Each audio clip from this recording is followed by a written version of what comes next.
Christmas used to mean something. It used to mean Lily's laughter echoing through the house, her small hands tearing through wrapping paper, her voice calling him Daddy, in that way that made everything else disappear. But that was 3 years ago. Now, Christmas Eve was just another night Michael cooked dinner for two. One plate for himself, one plate for the empty chair across the table. He still set it out every single night. The fork, the knife, the glass of water. As if routine could somehow reverse time. As if pretending hard enough could bring back what he'd destroyed.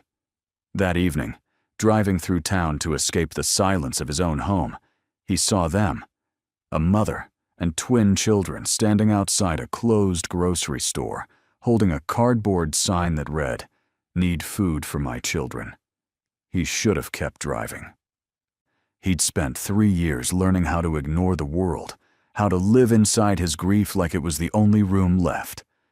But then the little girl looked up, and for one impossible second, Michael forgot how to breathe. She had Lily's face. Michael had stopped believing in signs a long time ago. Signs were for people who still had hope, who still thought the universe cared enough to send messages. He'd lost that faith on a rainy November night 3 years back, when the steering wheel had slipped in his hands and everything he loved had disappeared in the sound of screeching tires and shattering glass. Since then, his life had become a series of mechanical movements. Wake up, make coffee, go to work at the hardware store, come home, cook dinner for two, eat alone, sleep, repeat. The house still looked the same as it did when Lily was alive. Her room frozen in time like a museum exhibit, purple comforter untouched, stuffed animals arranged exactly as she'd left them. Sometimes Michael would stand in the doorway and try to remember what her voice sounded like, but the memory was fading, slipping through his fingers like water. Christmas had always been Lily's favorite time of year. She would drag him to the tree lot in early December, insisting they pick the tallest tree they could fit through the door. She'd make hot chocolate with too many marshmallows and force him to watch all the classic movies. The house would smell like cinnamon and pine, and her laughter would fill every corner. Now the house smelled like nothing. Michael hadn't put up a tree since she died. He couldn't bear it. That Christmas Eve, the silence had been too heavy, pressing down on his chest until he couldn't breathe. The wall seemed to close in, covered with photographs of a little girl who would never grow up. He'd grabbed his keys and left without a destination in mind, just driving through the cold December night, watching other families through lit windows, feeling like a ghost observing the living. The grocery store parking lot was nearly empty when he passed it. Most people were home by now. That's when he saw them. A woman who looked about 30, thin and tired, wearing a coat too light for the weather. 2 children beside her, a boy and a girl, maybe 6 or 7 years old, wearing mismatched winter clothes. The cardboard sign in the woman's hands was written in careful letters. Michael's first instinct was to keep driving. He'd learned to protect himself by staying numb, by not letting the world's suffering touch him. He had enough pain of his own, but something made him slow down. The little girl shifted her weight from foot to foot, trying to stay warm. Her hair was dirty blonde, tangled and in need of a wash. She couldn't have been more than 7, the same age Lily had been. And when she turned her face toward his headlights, Michael's breath caught in his throat. It wasn't that she looked exactly like Lily. The features were different if you studied them closely. But something about the shape of her face, the way she held her small shoulders, the expression in her eyes, it was like looking at a ghost. Or maybe Michael had been searching for his daughter in every little girl he saw for 3 years, and his mind was playing tricks on him. Either way, he couldn't drive past. He pulled into the parking lot and turned off the engine. The woman noticed him immediately, straightening up and pulling the children slightly behind her in a protective gesture. Michael could see the calculation in her eyes, the wariness. He climbed out slowly, keeping his hands visible, trying to look as unthreatening as possible. "I'm not trying to bother you," he said, his voice rough from disuse.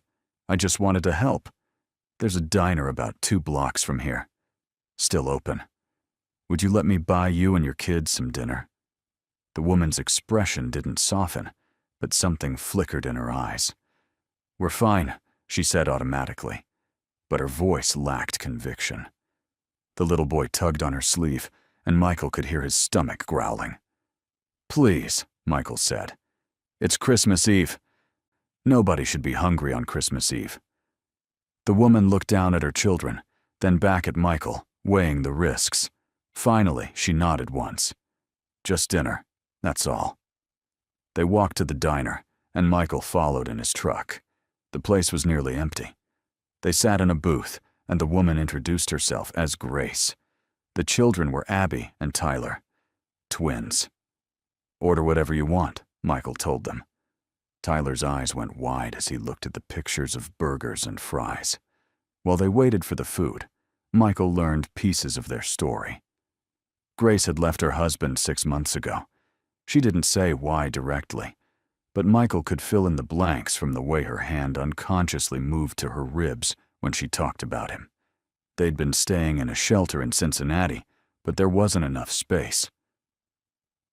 Grace had heard about job opportunities here, spent the last of her money on bus tickets, arrived 2 days ago with nothing but hope that had already started to crack. The food arrived, and Michael watched Tyler and Abby attack their burgers with the desperation of children who hadn't eaten properly in days. He ordered them each a second plate to take with them, and apple pie for dessert. When the bill came, he added $200 to the tip, folding the bills under the edge of the plate where Grace wouldn't see until after he left. But as they were putting on their coats, as Grace was thanking him stiffly, Michael found himself asking, "Where are you staying tonight?" Grace's jaw tightened. "The car. It's parked behind the church." Michael thought of his house with its 3 bedrooms, 2 of which hadn't been used in years. He thought of all that empty space, all that silence. "I have space," he heard himself say. "A guest room. You and the kids could stay there, just for tonight, just until you figure something out." Grace's eyes narrowed. "Why would you do that? You don't know us." Michael couldn't explain that watching Abby eat her burger, seeing the way she carefully saved half for later, had cracked something open inside him. So he just said, "Because it's the right thing to do, and because I have the space." Grace studied him for a long moment, weighing danger against need. Finally, she nodded. "Just for tonight." Michael's house sat on the edge of town, an old 2-story farmhouse that needed work he'd never gotten around to doing. But it was warm and dry, with empty bedrooms. He led them upstairs to the guest room. There's only 1 bed, but it's a queen. Bathroom is right across the hall. Help yourself to whatever you need. Grace nodded, ushering the twins inside.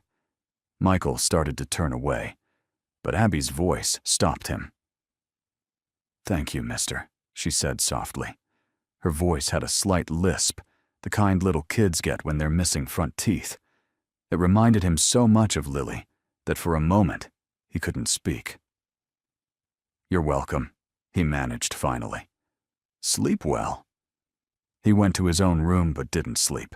Instead, he lay in the dark, listening to the unfamiliar sounds of other people in his house. Footsteps crossing the floor above him, the water running in the bathroom, soft voices murmuring goodnight. His house hadn't held these sounds in so long. The guilt was the worst part. Everyone knew the story.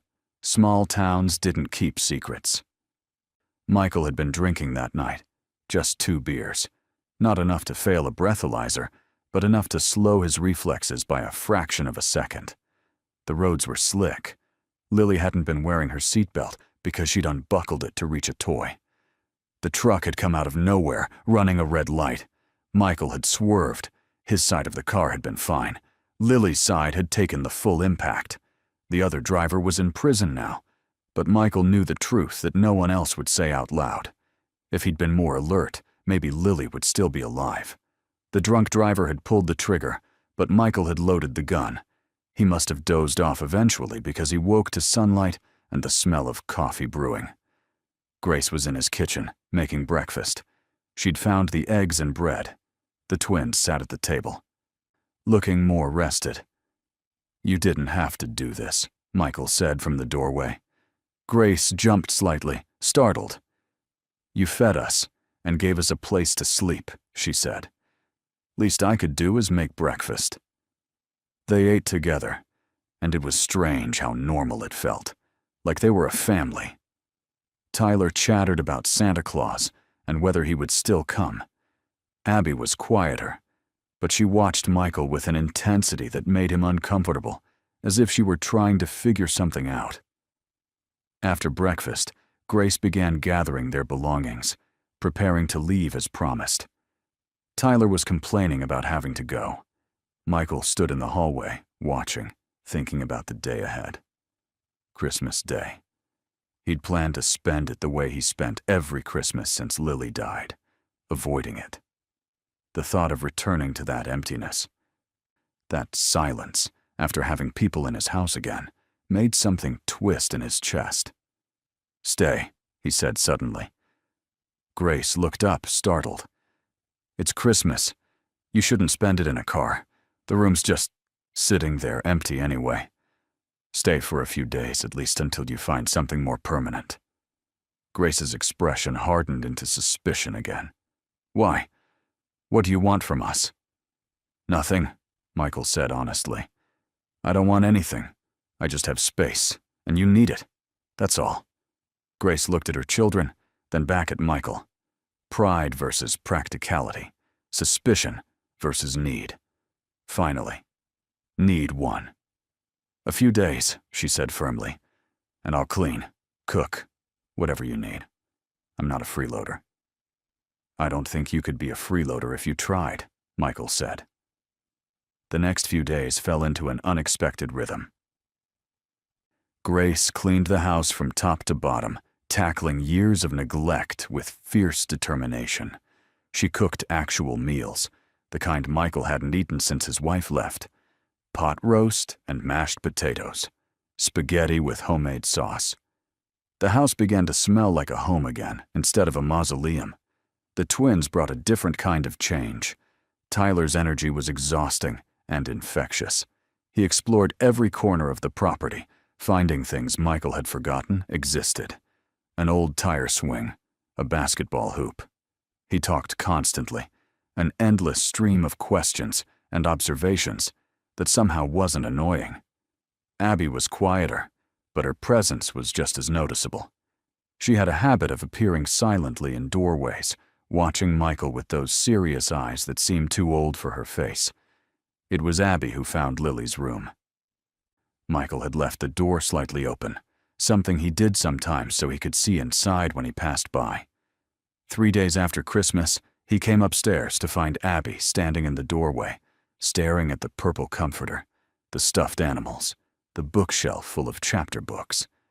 She didn't go inside, just stood there looking, as if she could sense that this was sacred ground.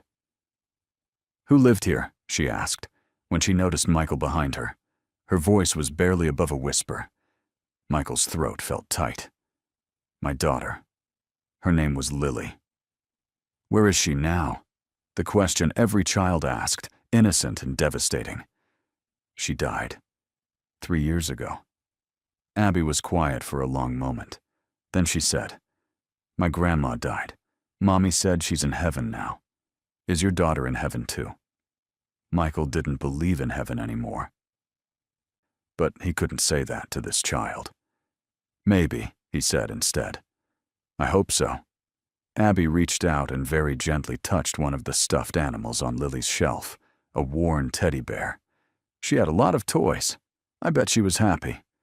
"She was," Michael said, and his voice cracked. "She was very happy." Until he killed her, he didn't add. Abby looked up at him with those two knowing eyes.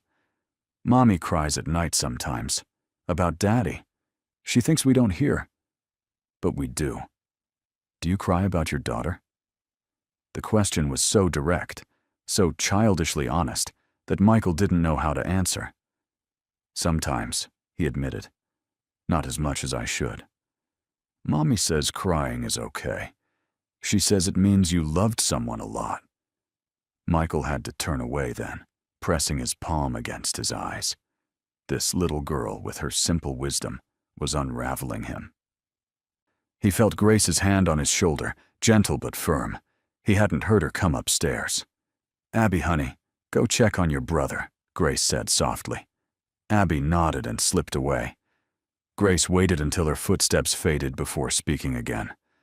"I'm sorry. She doesn't understand boundaries yet. Trauma does that to kids sometimes." "It's fine," Michael said, though his voice was rough. "She's right anyway. Crying means you loved someone. I just don't let myself do it." Grace was quiet for a moment, looking into Lily's room. How did she die, if you don't mind me asking? Michael had told this story before, but telling it to Grace felt different. "Car accident," he said flatly. 3 years ago. I was driving. Another driver ran a red light, hit us. He was drunk. I'd been drinking too. 2 beers. Not enough to fail a breathalyzer, but enough that when I saw him coming, my reflexes were too slow. I swerved wrong. His truck hit the passenger side. Lily was on the passenger side. Grace's hand tightened on his shoulder. "It wasn't your fault." Everyone says that. They're wrong. The drunk driver is in prison, yes. But I was her father. I was supposed to protect her. And I failed because I had 2 beers with dinner instead of 0. Michael pulled away from Grace's hand, wrapping his arms around himself. She was 7 years old. She'd lost a tooth that week. She wanted to be a veterinarian. She had her whole life ahead of her, and I took it away. "Michael," Grace said, and her voice was gentle but firm. "I understand guilt. I spent 5 years married to a man who put me in the hospital twice. I stayed because I thought I could fix him. And every time he hit our kids, I told myself it was my fault for not being enough. But here's what I learned. There's a difference between responsibility and blame. You're responsible for the choices you made, but you're not to blame for a drunk driver running a red light. You don't get to carry his sin on top of your own." Michael shook his head. "You don't understand. If I'd been faster—" If, Grace interrupted. "You can play the if game forever. But none of those ifs change what actually happened. A drunk driver killed your daughter. And you've been killing yourself ever since, trying to follow her." Her voice was low and intense. "I know what it looks like when someone's given up on living. You're still breathing, still going through the motions, but you're not really here. You're in that car, in that moment. And you've never left. But Michael, you survived. You're still here. And you can either spend the rest of your life punishing yourself, or you can decide that maybe there was a reason you lived and she didn't." "There's no reason," Michael said, his voice hollow. "It should have been me." Grace was quiet for a long moment. Then she said, 3 days ago, my children were hungry and cold on Christmas Eve. You stopped. You fed them. You gave us a place to sleep when we had nowhere to go. You think the world doesn't need you? Tyler and Abby might disagree. I might disagree." She paused. "And I bet Lily would disagree too. I didn't know your daughter, but I know 7-year-olds. They don't want their parents to stop living when they're gone. They want to be remembered with love, not guilt." Michael couldn't speak. Grace squeezed his shoulder once more and then left, giving him space. Michael stood in the doorway of Lily's room, looking at her purple comforter and her stuffed animals and all the things she'd loved, and for the first time in 3 years, he let himself cry. Not the silent tears he sometimes shed in the middle of the night, but real, gut-wrenching sobs that shook his whole body. He cried for his daughter and for the life she never got to live. He cried for himself and the man he'd become. And he cried for Grace and her children, for all the people in the world carrying burdens too heavy to bear alone. The thing about grief, Michael had learned, was that it didn't follow a timeline. People expected you to move on, to heal, to return to normal. But there was no normal after losing a child. There was only before and after. He'd been stuck in the after for 3 years, trapped in that moment of impact, unable to move forward or back. But standing there in Lily's doorway, something shifted. Not healing, exactly. The wound was too deep for that. But maybe a tiny bit of acceptance.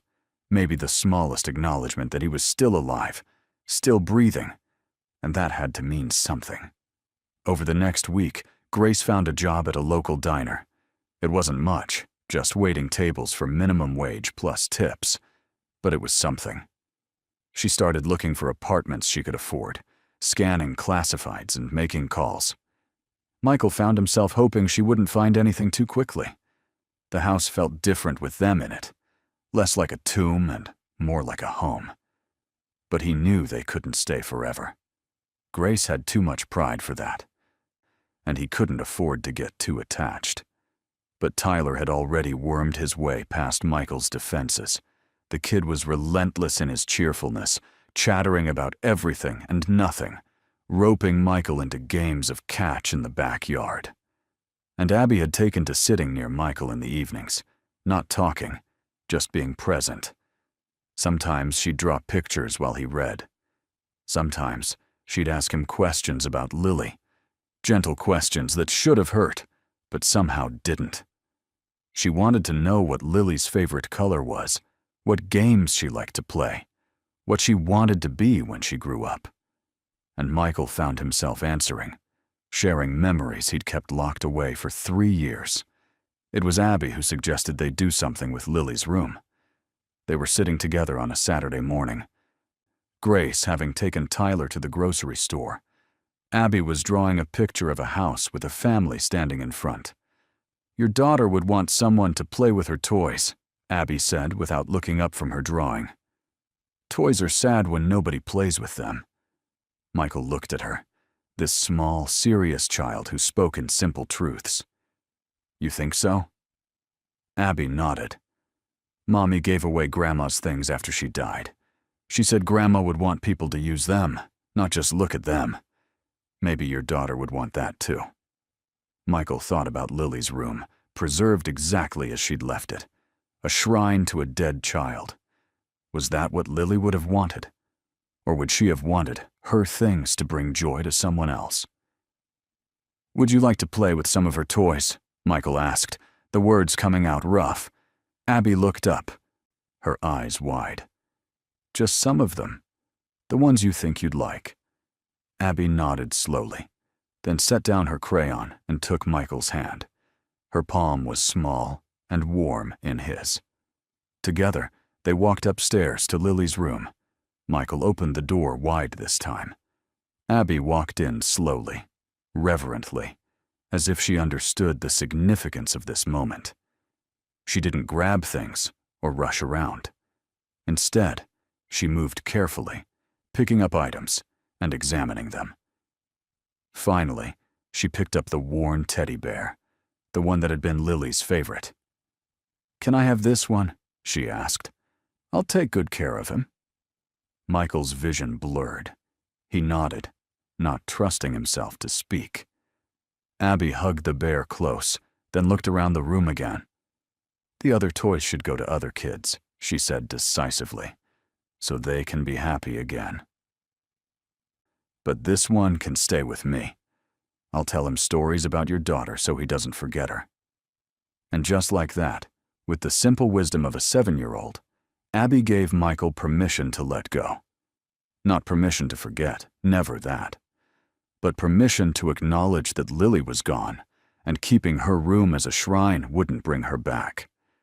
He pulled Abby into a hug, this child who wasn't his, but who had somehow helped him more than any therapist ever had. She hugged him back, the teddy bear squished between them, and Michael felt something in his chest that he hadn't felt in 3 years. Not happiness exactly, but maybe the possibility of it, somewhere down the road. When Grace and Tyler returned from the store, they found Michael and Abby packing up Lily's toys into boxes. Grace started to protest, but Michael shook his head. "I want to. It's time." He looked at Tyler. "You can pick some things too, whatever you want." Tyler didn't need to be told twice. He dove into the box of Legos. Grace watched with concern. "Michael, are you sure?" "It is a big step," Michael agreed. "Maybe the first real step I've taken since she died. And it's terrifying. But Abby's right. Lily would want her things to make other kids happy. She was generous like that. Keeping her stuff locked away, that's not honoring her. That's just me being selfish." Grace was quiet for a moment. Then she said, "You're a good man, Michael. I hope you know that." Michael didn't feel like a good man. Good men didn't let their daughters die. But maybe it wasn't too late to become a better man. They spent the rest of the day sorting through Lily's things. Some items went into boxes for donation. Others, the special things that held too many memories, Michael kept. Her favorite book, a drawing she'd made of the two of them holding hands, the blanket his mother had knitted for her when she was born. But the rest could go to children who needed them. Lily would have liked that. By the time they finished, the room looked different. Still Lily's, but no longer a frozen monument. It was just a room now, waiting for whatever came next. That night, Grace found him sitting on the back porch, looking up at the stars. She sat down beside him, wrapping a blanket around both their shoulders. They didn't talk for a while. Finally, Grace said, "I found an apartment. The landlord says I can move in next week if I can come up with first and last month's rent." Michael's chest tightened. He'd known this was coming. "That's good. That's really good." "Yeah," Grace said, but she didn't sound happy. She was quiet for another moment, then said, "The kids are going to miss you. Tyler talks about you constantly, and Abby trusts you, which is rare for her." "I'll miss them too," Michael admitted. More than he wanted to admit. These strangers had become something like family, filling the empty spaces in his house and his heart. The thought of going back to silence made him feel hollow. Grace took a deep breath. "I have a crazy idea. What if we didn't leave? What if, instead of me paying rent somewhere else, I paid you rent here? You have the space. I'd be helping with the house, cooking, keeping things clean. The kids are already settled. Tyler likes his new school. And you, well, you seem less alone than when we first met." Michael turned to look at her, surprised. "You want to stay here? With me?" "Not romantically," Grace clarified quickly. "I'm not ready for that, and I don't think you are either. But as roommates, maybe. As friends. As people who are both trying to figure out how to keep living after everything tried to break them." She laughed, short and self-deprecating. "I know it's crazy." But Michael wasn't thinking that at all. He was thinking about how the house felt with them in it, how Tyler's laughter chased away the shadows, how Abby's quiet presence soothed something raw inside him, how Grace's understanding had given him something he thought he'd lost forever, a reason to keep trying. "It's not crazy," he said slowly. "Actually, it makes a lot of sense. You need a safe place. I have a house that's too big for one person. We get along. The kids are happy here. And I don't want to go back to the way things were before. The silence was killing me. I just didn't realize it until you all showed up." Grace let out a breath she'd been holding. "So you're saying yes?" "I'm saying yes," Michael confirmed. "On one condition. You don't pay rent. You're already doing more than enough around here." They negotiated until they reached a compromise, agreeing on a small amount Grace would contribute, so she felt she was paying her way. The next few months were an adjustment. They had to figure out boundaries and rules. Grace had her own trauma to work through, and there were days when she was jumpy. when loud noises made her flinch, when she'd lock herself in her room and cry. Michael learned to give her space during those times, to be present, but not intrusive. And Grace did the same for him when he had his own bad days, when the guilt would rise up and threaten to drown him. But there were good days, too. Days when Tyler convinced Michael to play basketball, and Michael discovered he wasn't as out of shape as he thought. Days when Abby would read her library books aloud to him, her voice stumbling over the big words but persistent. Days when Grace would make dinner, and they'd all eat together, a makeshift family that didn't look like the pictures in magazines, but was real and messy and healing. Michael started going to AA meetings. He hadn't had a drink since the accident, but he knew that his relationship with alcohol had been part of the problem. The meetings were hard. Standing up and saying, "My name is Michael and I'm an alcoholic," felt like admitting defeat. But Grace encouraged him. And slowly, he began to see it not as defeat, but as taking control. He couldn't change the past, couldn't bring Lily back, but he could make sure that alcohol never played a role in hurting someone he loved again. Spring came, bringing warmer weather and new beginnings.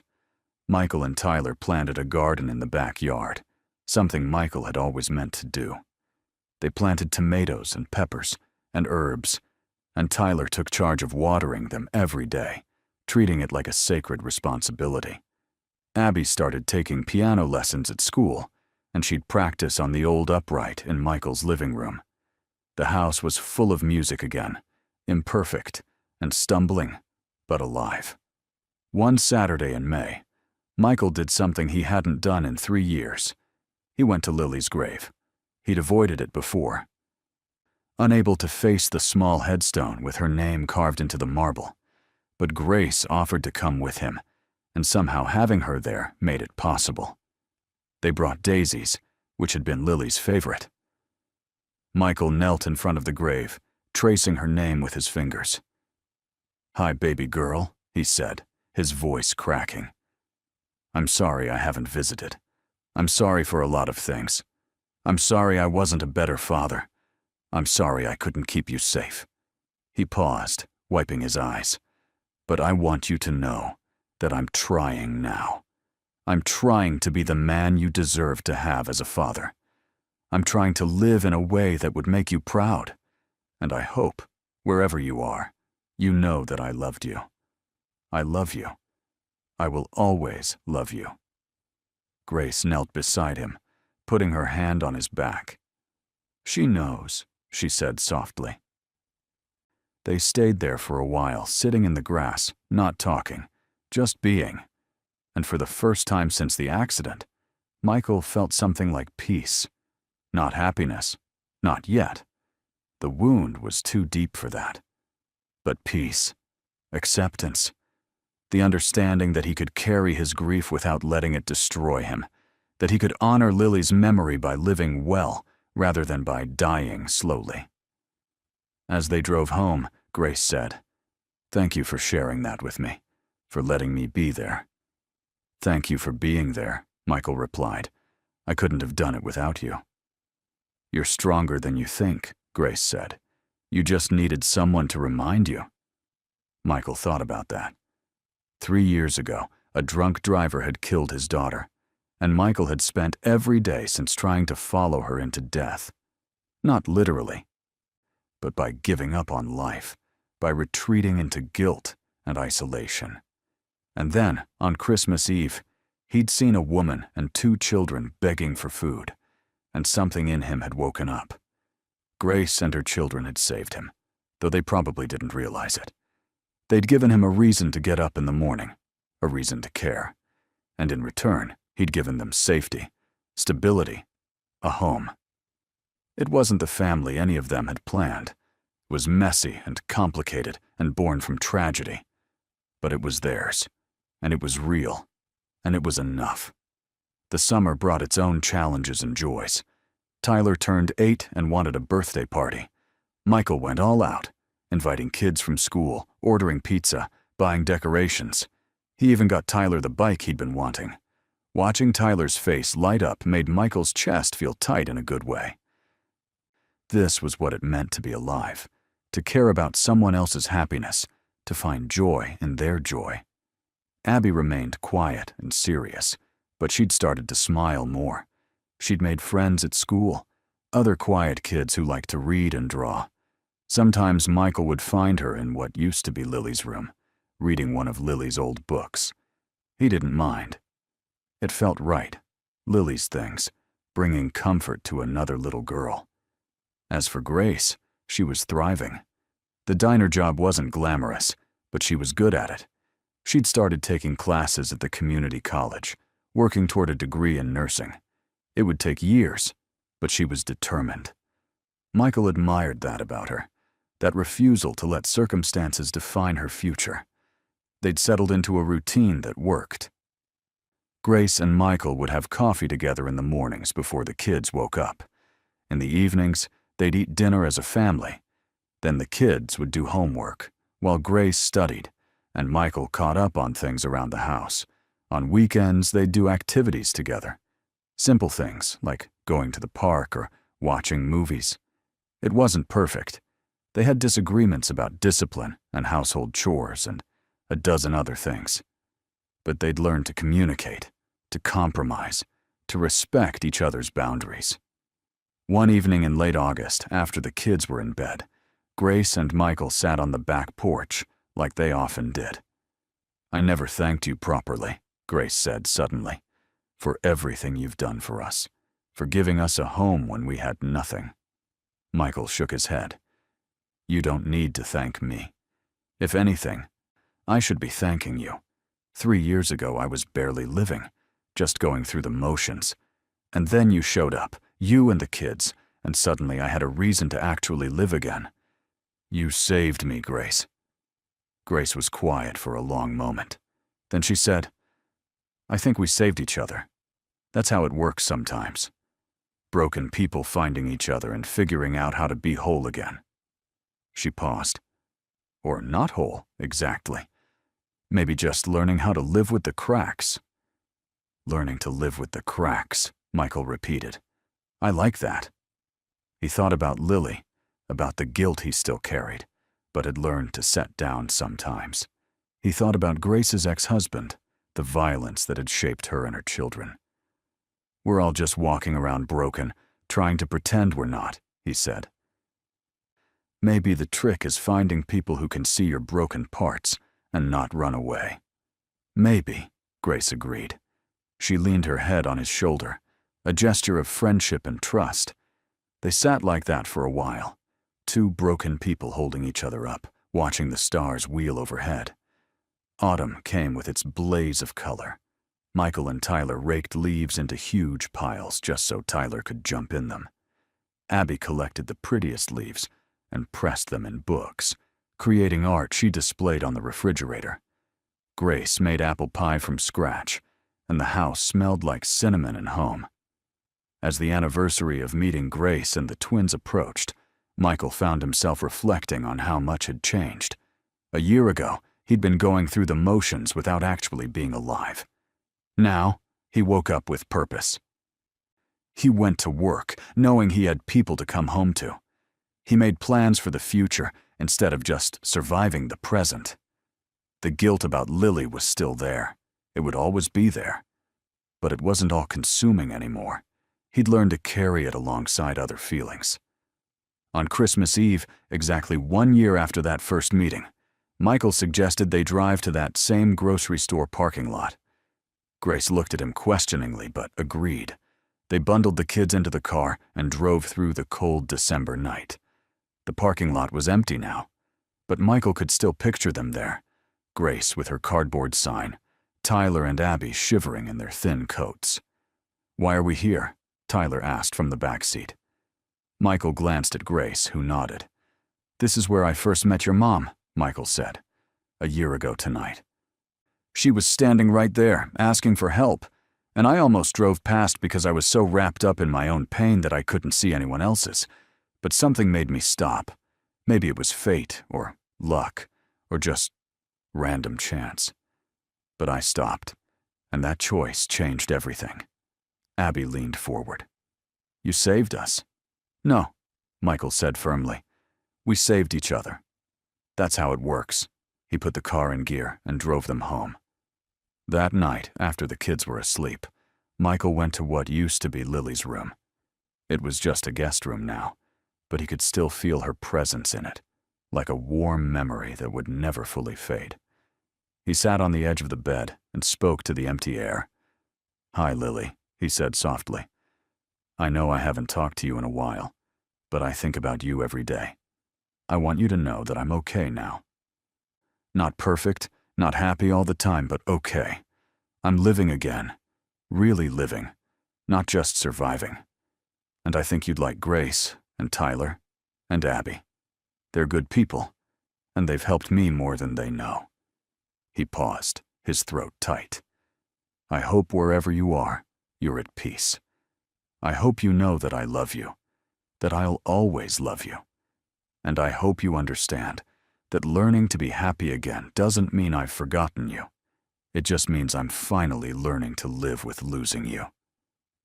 The room was silent, but Michael felt something shift in his chest. Not peace, exactly, but something close to it. Acceptance. The understanding that life was going to hurt sometimes, that loss was inevitable, but that love made it worthwhile anyway. He stood up, turned off the light, and closed the door gently behind him.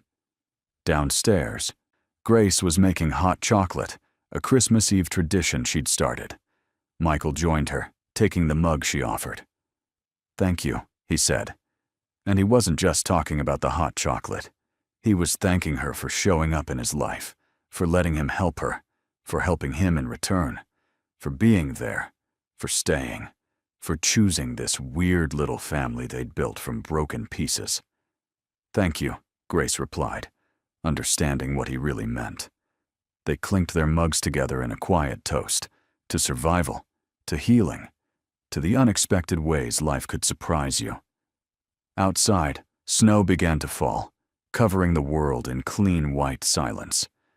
Inside, the house was warm and full of life.